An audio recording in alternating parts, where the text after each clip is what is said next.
On va commencer par le T Virtual Image, donc ajouté en 10.4.2 je crois. Globalement sur la 10.4 ils ont travaillé sur les ADPI et puis ils ont rajouté des composants qui pouvaient être intéressants, qui auraient pu être ajoutés bien avant, mais pas grave. On les a maintenant directement intégrés avec le système, et donc normalement je vais avoir une nouvelle fenêtre, voilà.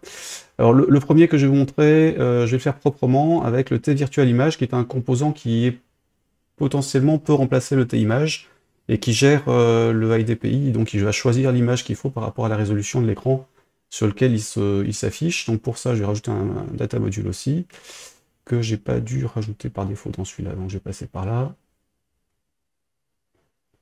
Base de données, module de données. Donc sur mon data module, je vais rajouter un T image list. Non, c'était quoi? Virtual image, TTT, image list.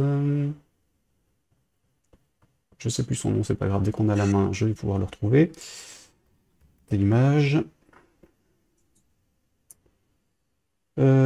Collection, voilà, c'est ça, c'est collection. Évidemment, c'est pas, ça apparaît pas, mais évidemment, le cerveau, c'est pas ça. Donc, image collection qui est apparue en 10.3 Rio, avec son T Virtual Image. Donc, dans celui-là, en fait, c'est un peu l'équivalent du T Image List de FireMonkey, où on peut rajouter des images avec plusieurs résolutions différentes.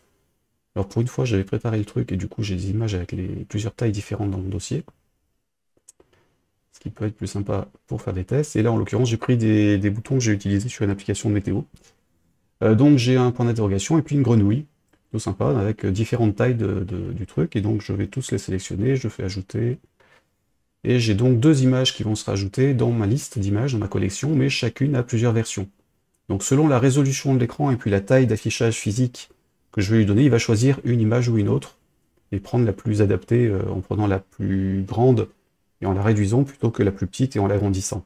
Ce qui évite les 16 par 16 affichés sur du 256 par 256 en faisant des pâtés monstrueux, qu'on appelle aussi du voxel dans certains jeux vidéo.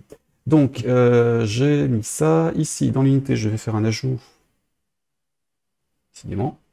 L'ordinateur peine un peu quand même, hein. Je vais faire un ajout de mon data module ici dans l'interface, et donc je vais rajouter un T, alors je vais pas mettre le T virtuel image list, hein. Donc lui pareil est rajouté en 10.3 avec l'image collection qui remplace donc l'image list pour pouvoir piocher les bonnes images par rapport à la résolution de l'écran sur lequel s'affiche la fiche sur laquelle on est.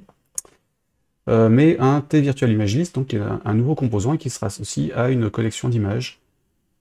Donc là je mets ma collection. Et je vais choisir l'image en question. Donc là, soit j'utilise l'index, hein, ce qui est toujours possible, soit je mets le nom de l'image pour être tranquille. Ce qui permet d'avoir les images qui bougent en fonction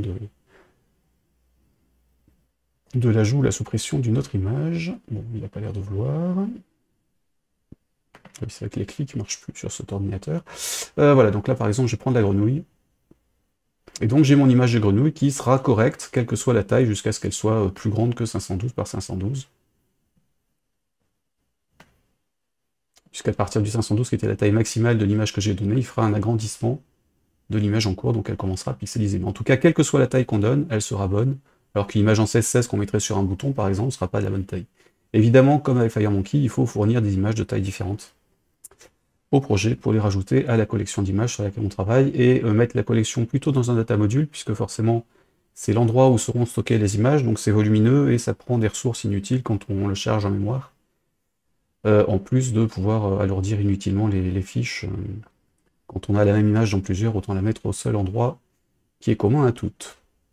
Voilà pour le T virtual image